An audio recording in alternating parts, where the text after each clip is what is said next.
အမဒီနေ့လုပ်ပေးမယ့် tutorial ပုံလေးကတော့ဒီပုံလေးပေါ့နော်ဒါက Google ကနေပြီးတော့ download ဆွဲထားတဲ့ပုံဒီပုံလေးနဲ့တူအောင်ဆွဲကြမယ်နော်ဆွဲမယ်ဆိုရင်အရင်ဆုံး unit သတ်မှတ်ပေးရမယ်နော် unit သတ်မှတ်ကမယ် limit သတ်မှတ်ကမယ်ပေါ့နော်ပုံတစ်ပုံစဆွဲမယ်ဆိုရင် limit ကတော့မသတ်မှတ်ချင်လည်းရတယ်သတ်မှတ်ချင်လည်းရတယ်ဒါပေမဲ့ unit ကတော့လုံးဝမဖြစ်မနေသတ်မှတ်ပေးရမယ်နော်အဲ့တော့အခု unit သတ်မှတ်မယ် un enter sorry un enter ပြီးလို့ရှိရင်ဒီပုံကိုကြည့်လိုက်ကိုဆွဲမဲ့ပုံကပေလက်မနဲ့လားဒါမှမဟုတ်ရင်ရိုးရိုးမီလီမီတာနဲ့ပဲလားဒါဆိုရင်အခုကတော့မီလီမီတာပဲဆိုတော့ decimal ဒီမှာက point နဲ့ပဲဒီဟာတွေကလည်းအပိုင်းကိန်းမပါဘူးဆိုတော့ decimal ပဲရွေးမယ် decimal ဆိုရင် point နဲ့အကယ်၍ fraction နဲ့ဆိုလို့ရှိရင်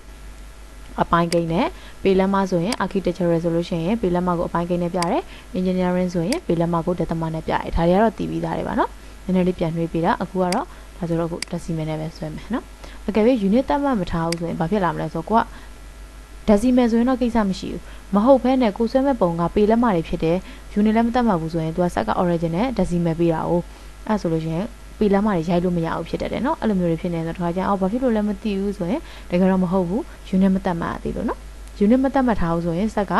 ဟိုဒီ decimal ကိုပဲ origin နဲ့ဖတ်ပြီးတယ်မဟုတ်ရင်ပေလက်မတွေပါလေဆိုသူကနားမလဲတော့ဘူးအဲ့လိုပုံစံမျိုးဖြစ်သွားတာပေါ့เนาะအခုဒီပုံလေးစဆွဲမယ်ဒီပုံမှာဆိုရင်အမားဆိုရင်ဘယ်ကစဆွဲရတာအားတာမလဲဆိုရင်ဒီစာကယ်လေးတစ်လုံးဆွဲမယ်ပြီးရင်ဒုတိယဒီစာကယ်ပြီးရင်ဒီတတိယစာကယ်ဆွဲမယ်ပြီးတော့မှကျန်တာလေးတွေလိုက်ဆွဲမယ်ပေါ့နော်ဒါပေမဲ့တယောက်နဲ့တယောက်မတူဘူးတချို့ကကြတော့ဒီကစဆွဲရတာကိုသူတို့အားမတာဘူးဒီဘောစဆွဲခြင်းဆွဲမယ်ဒီဘက်ကစဆွဲခြင်းဆွဲမယ်ပေါ့နော်ဒါစသဖြင့်မဥပမာပြောတာပေါ့နော်အဲ့လိုမျိုးပေါ့တယောက်နဲ့တယောက်မတူဘူးအဲ့ဒါကြောင့်အော်ငါဆွဲတာမှအမှန်သူဆွဲတာမှားနေတယ်ဒါမျိုးမရှိဘူးနော်ကိုဆွဲတဲ့နေရာပုံမြန်ပေမဲ့ကိုဆွဲတာဒီကစဆွဲမြန်တယ်ဒါပေမဲ့ဒီဟာကိုတခြားတယောက်ကဆွဲရင်သူ့အတွက်မြန်ခြင်းမှမြန်မယ်သူဆွဲတဲ့နေအတိုင်းသူကြိုက်တဲ့နေရာဆွဲလိုက်တာသူ့တက်ပုံမြန်ရင်လည်းမြန်မယ်ဒါမျိုးပေါ့နော်ပုံသေးမရှိဘူးကိုအားတာတဲ့အတိုင်းကိုဆွဲသွားလို့ရတယ်နော်ဒါပေမဲ့အခုကတော့အမနည်းနည်းလွယ်မယ်လို့ထင်တဲ့နည်းလေးကိုတော့ဆွဲပြပေးမယ်နော်ဒီအမရဲ့ဒီနည်းလေးဆိုရင်ရောပိုအကောင်းမလားဒါမျိုးတိုင်မင်းလို့လည်းရတယ်နော်ဒီစာမေးချင်တာတွေပါရှိလို့ရှင်လည်းဒီ page ရဲ့ chat box ကနေပြီးတော့ချိန်မေးလို့ရတယ်နော်အဲ့ဆိုအခုအရင်ဆုံးဒီစာကယ်လေးစဆွဲမယ်စာကယ်ကပြီးတာဘာနဲ့ဖြစ်နေလဲဆိုတော့ diameter နဲ့လည်းဖြစ်နေတယ်နော်အဲ့ဒီတစ်ချက်သတိထားမယ်အဲ့ဆိုတို့စာကယ်စာဆွဲမဲ့အတွက်စာကယ်ရဲ့ comment က C enter တခါလေ comment နေမေ့နေကိုယ်စာကယ်ဆွဲမှာဆို CIR CLE ဒါမျိုးသာရိုက်ချလိုက်နော်စာကယ်လောက်ကတော့မမေ့လောက်ပါဘူးเนาะတခြား comment နေဆိုရင်ပေါ့เนาะဒါဥပမာပြောပြထားတာအခု C enter ရိုက်လိုက်ပြီ C enter ပြီးတာနဲ့ကိုဒီ center point ချခြင်းတဲ့နေရာမှာကတိတစ်ချက်ချမယ်ပြီးရင် radius ဆိုရင်เนาะအဲ radius တန်ဖိုးတိုင်းရရုံပဲမဟုတ်ဘူး diameter နဲ့ဖြစ်တယ်ဆိုရင် D enter ဆိုပြီးတော့တစ်ချက်ခံပေးရမယ်ပြီးတော့မှကိုလိုချင်တဲ့ diameter ကိုရိုက်မယ်အခုက115 enter ဒီပြပါပြီနောက်ထပ် C enter စာကယ်တစ်လုံးထပ်ဆွဲမယ်ဒါကတော့ radius နဲ့ပဲပေးရဲဒီမှာ165ဆိုပြီးတော့เนาะအဲဆိုတော့165 enter နောက်တစ်လုံး enter ပဲနှိပ်လိုက်တော့မယ်ဘာဖြစ်လို့လဲဆိုတော့ရှေ့မှာစာကယ်ခေါ်ထားတယ်နော်စာကယ်ကွန်မန့်ဝင်ထားတယ် enter တစ်ချက်နှိပ်လိုက်တာနဲ့ရှေ့ကစာကယ်ကွန်မန့်ပဲထပ်ဝင်တယ်ဒါမျိုးပေါ့နော်အဲ့ဒါတွေကတော့အရင်လည်းပြောပြထားဘူးလေနော်ဟို CO တစ်ချက်ရိုက်နေကြမလို့တော့ပေါ့ဒါကြောင့်မလို့နည်းနည်းလေးပဲဟိုဒီ10စက္ကန့်ပဲဖြစ်ဖြစ်ဘာပဲဖြစ်နည်းနည်းပုံမြန်သွားတာပေါ့နော်အဲ့လိုမျိုးအဲဆိုတော့အခုဥမာဒီမှာက enter ပဲရိုက်လိုက်တာစာကယ် auto ဝင်တယ်နော်အဲ့ဒီမှာကလစ်တစ်ချက်ချတယ်သူရဲ့ radius တန်ဖိုးက211 enter မြန်ရုံနဲ့လည်းမရအောင်နော်မှန်လည်းမှန်ရမယ်နော်ပြီးရင်ဒီမှာဒီစာကယ်ကိုဆွဲမယ်ဘာဖြစ်လို့လဲဆိုတော့သူဒီမှာပေးတဲ့တန်ဖိုးကဒီ452ဆိုတဲ့တန်ဖိုးကဒီစာကယ်ရဲ့စင်တာကနေဒီအပေါ်ထိပေးတာအဲ့တော့ဒီစာကယ်ဆွဲရမယ်ဒီစာကယ်ကရောဘယ်ကနေဆွဲရမလဲဆိုတာတချို့ဟာလေဆိုအရှုံးယူရတယ်နော်ဒါဆိုဘယ်ကဆွဲရမယ်လို့ထင်လဲဆိုတော့ဒီဒုတိယစာကယ်ပေါ့နော်ဒီဒုတိယစာကယ်ရဲ့အောက်ကွာရန်ကနေစင်တာထားပြီးတော့ဆွဲရမယ် enter ပဲနှိပ်လိုက်တော့မယ်နော်ခုနစာကယ်ခေါ်ထားပြီးသားမလို့ enter ဒီကွာရန်ပေါ်တင်သူရဲ့ radius က72 enter အဲဆိုရင် line ဆွဲမယ် line ကတော့ L enter ကိုစမှတ်ကလစ်တစ်ချက်ချစုံမှတ်ကိုကလစ်ချခြင်းနဲ့ရတယ်တန်ဖိုးနဲ့သွားမှာဆိုရင်တန်ဖိုးရိုက်ကမယ်နော် 4.2 enter ဒီ line command ထွက်မယ်ဆိုတော့ enter နောက်တစ်ချက်ထပ်နိုင်လိုက်တယ်နော်ပြီးရင်ဒီမှာဒီဘက်အကွာဝေးကဘယ်လောက်လဲဆိုတော့60 degree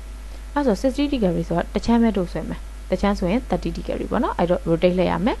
RO enter select object enter base point ကောက်မယ် base point ဆိုတာကဒီ rotate လဲမဲ့ဝင်ရိုးကိုပြောတာเนาะအလဲဝင်ရိုးတစ်ချက်ကောက်လိုက်တယ်ဒီနေရာဝင်ရိုးထားချင်တာအောင်သူကဒီကာစာလေးမှာမြားလေးပြတယ်သူ့မြားလေးအတိုင်းသွားခြင်းရင်တဲ့သူကတန်ဖိုးအပေါင်းနဲ့နှိပ်ပေးရမယ်သူ့မြားလေးအတိုင်းမဟုတ်ဘဲနဲ့ဖြောင်းပြန်သွားခြင်းရင်တန်ဖိုးကို minus နှိပ်ပေးရမယ်เนาะ အဲဆိုတော့အခုကတို့ကသူ့ညာလေးတိုင်းဒီဘက်ချမ်းကိုပဲသွားမယ်နော်ဒီဘက်ချမ်းကိုသွားမှာဆိုတော့30 enter ပဲရိုက်လိုက်တယ်ဒါပဲနော်ပြီးလို့ရှိရင်ဒီမှာဘယ်လောက်လဲဆိုတော့ဒီ center ကနေတဲ့259မှာစုံတဲ့နေရာမှာရှိမယ်ဆိုတော့ circle တစ်လုံးရဲ့ center ရှိမယ်အဲ့ဒါဆိုတော့ဒီ259ကိုတို့ဒီ line ကို259ဆိုပြီးဆွဲအောင်မလားမဆွဲဘူးနော်ဘာလုပ်မလဲဆိုရင် circle တစ်လုံးဆွဲလိုက်မယ် c enter တူတူပဲလေနော်ဒီ circle ရဲ့ radius ကဒီကနေဒီဘယ်လောက်ဆိုရင်ဒါ259ဆိုလဲ259ပေါ့အဲ့လိုမျိုးဖြစ်သွားမှာပဲเนาะအဲ့တော့259 enter ကိုကြိုက်တဲ့နည်းနဲ့ဆွဲလို့ရတယ်เนาะဒါမှမဟုတ်ဒီ line ကိုပဲငကိုတွေက259အတီဆွဲပြီးတော့မှဟိုဘက်ကို rotate လဲတာမျိုးline တစ် line ပေါ့เนาะဒီခုန original line ပေါ်မှာ259တစ် line ဆွဲပြီးတော့မှ rotate လဲအဲ့ဒီနေရာစုံတဲ့နေရာမှာ circle ဆွဲလဲရတယ်เนาะမရအောင်မဟုတ်ဘူးလို့ရှင် c enter ဒီစုံချက်မှာ circle ဆွဲမယ်သူက radius က72 enterဒီစဝိုင်းဖြစ်ပလိုက်တော့မယ်နော်မလို့တော့ရမလားဒီထိနော်ထွင်းမယ် dr enter enter ဒါလည်းမလို့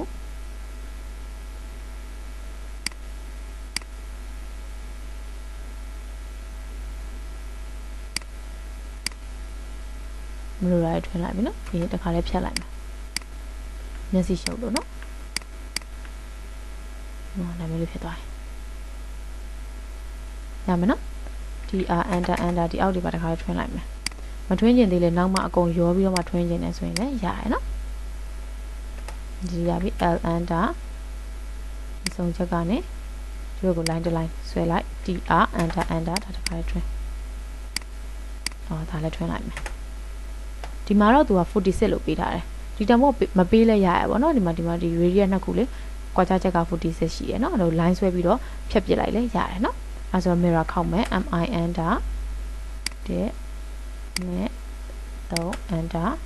center ကနေပြီးတော့ mirror ခောက်မယ် dr enter enter ဒါထွင်းမယ်ဒါထွင်းမယ်ဒီနှစ်ခုကို delete နဲ့ဖြတ်မယ်နော်အဲဆိုဒီပုံလေးရပြီဒီပုံလေးရတဲ့အပြင်သူ့တွေကလူမျိုးတွေတို့အယောင်ချဲကြည့်ရအောင်နော်အယောင်ချဲတာကဘာနဲ့သွားမလဲဆိုတော့ hash နဲ့သွားမယ် hash က h enter တို့ကဒီအပြင်ကြီးကတော့ solid เนาะဒီအပြင်ဒီဟာ solid ကိုရွေးမယ်ပြီးရင် color ကိုဒီကနေပြီးတော့တွားရွေးမယ်เนาะဒီမှာရွေးတယ်ဒီမှာ solid ဆိုတော့ရွေးတယ်ပြီးတော့မှဒီမှာ color ကကြိုက်တာပြောင်းလို့ရတယ်အခုကသူ့အရောင်တိုင်းနဲ့တွားခြင်းနဲ့သူ့အရောင်လေးတိုင်းရွေး sorry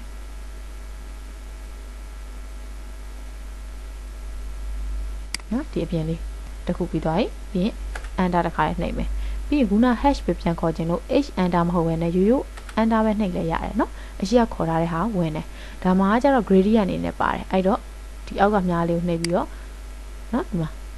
အောက်က gradient ဒီသွားလဲရတယ်မဟုတ်ဘဲနဲ့ဒီမှာ solid ဆိုတဲ့ဟာကိုနှိပ်လိုက်နှိပ်ပြီးဒီမှာ gradient ဆိုတာကိုရွေးရင်လည်းသူကဒီမှာ gradient pattern ကိုတန်းပြီးတော့ကြာပေးတယ်เนาะကိုကြိုက်တာကိုရွေးအဲ့ဆိုတို့ဒီအလဲဟာဒါအမှပြင်ထားတာမလို့เนาะမဟုတ်ဘူးဒီအပြင်ဟာကိုအရင်စဆွဲကြည့်မယ်ဒါဆိုပြင်လဲပြင်တက်သွားအောင်ပေါ့เนาะဒီပြင်ဟာကိုစဆွဲကြည့်မယ်ဆိုရင်ဒီပြင်မှာကအပြင်လွှာကအဝါအထဲမှာအစိမ်းနော်အပြင်လွှာကအဝါအထဲမှာအစိမ်းအဲ့ဒါကိုဒီဟာကိုရွေးမလားဒါကိုရွေးမလားကိုကြိုက်တာကိုရွေးလို့ရတယ်အဲ့ဆိုဒါကိုရွေးတယ်ပဲထားဒါကိုရွေးတယ်ဆိုရင်အပြင်လွှာကအခုဘာဖြစ်နေလဲအဖြူကိုကဘာလို့ကျင်တာလဲဆိုတော့အဝါအဲ့ဒါဒီမှာအဝါရွေးအတွင်းမှာကသူကဒီမှာပန်းစီအောင်ဖြစ်နေတယ်တို့ကလိုချင်တာအစိမ်းအဲ့ဆိုအစိမ်းကိုရွေးဟုတ်ပြီနော်ရွေးပြီးတော့မှဒီမှာလာထည့်လိုက်မယ်ကလေးတစ်ချက်ချ enter ပြီးရင်ဒီကလေးလေးအတွက် hash ချရမှာပဲဆိုတော့ enter ပဲနှိပ်မယ်နှိပ်ပြီးရင်ဒီမှာက gradient ဆိုတာလာရွေးပြီးရဒါဖြစ်ဖြစ်ကြိုက်တာယူနော်အခုဒါလေးကိုရွေးလိုက်မယ်ဒါလေးကိုရွေးပြီးတော့ဒီမှာအလဲကအဝါတို့အဝါဖြစ်ချင်တာမဟုတ်ဘူးအဖြူအပြင်ကဘာဖြစ်ချင်တာလဲဆိုဒီပန်းစီအောင်ရွေးပြီးရင်ဒီမှာကလေးလာချလိုက်သူနဲ့ဆင်သွားပြီဟုတ်ဒါဆိုအားလုံးပြီးပြီရရနော်ဒီပုံလေးဒါဆိုရင်အကုန်လုံးပဲဒီပုံလေးကိုတူတူလိုက်ဆွဲကြည့်အောင်နော်ဒီ tutorial မှာတော့ video ကနည်းနည်းလေးရှည်သွားတယ်ဘာဖြစ်လို့လဲဆိုတော့ unit သတ်မှတ်တာတွေပါတယ်တစ်ချက်ပြန်ပြောနေလို့နော်နောက်ပိုင်း tutorial လေးသင်ပေးရင်ဆိုရင်unit သတ်မှတ်တာတွေပါတယ်မပြောတော့ဘူးဆွဲတဲ့နည်းကိုပဲ comment လေးနဲ့ပဲပြောသွားပေးမယ်နော်